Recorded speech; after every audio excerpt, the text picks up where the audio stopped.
Okay, so on this example, we have a piecewise function that has definitions, different pieces in different places for x values. And it says if fx is a function which is continuous everywhere, then we must have m equals what? And you see the answers there. How do we come up with that? Well, remember, for a function to be continuous, that means it's like a graph of a continuous function would look like this. So we're at -9 here. Right? These are all about x is -9. That would mean from the left to the right of -9, it's going to have to meet at the same height.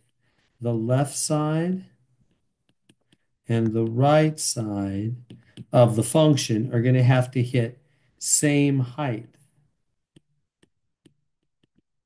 same height, same y value at at x is -9 at every point, really. But specifically, we're talking about x being around -9. For a function we can just remember continuous means you don't pick up your pen, you just draw right on through.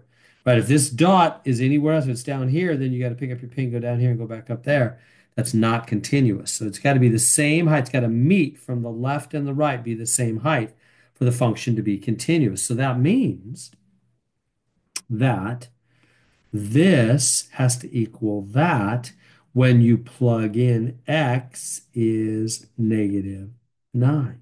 So mx, I can't read it, what is it, -14 has to equal x squared plus 4x minus 5 at every x value. Specifically, we're focusing in on -9. So then let's plug in -9. So right there, there, and there. So we get m times -9 minus 14. That has to equal -9. Remember, you square it like that, right? You put parentheses around things you plug into functions, into x slots. And that matters because when you square that, that's going to be positive 81.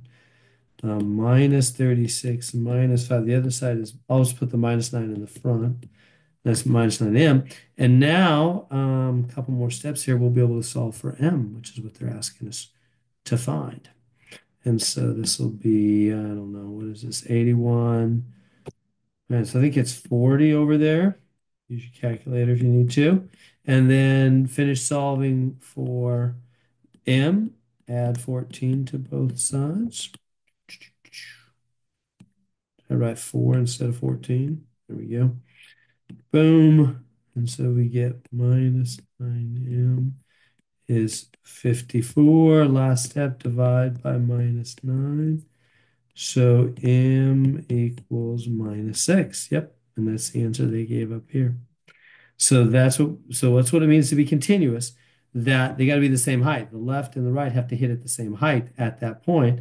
And the f, these are the heights, these functions right here. So they've got to be equal when you plug in -9.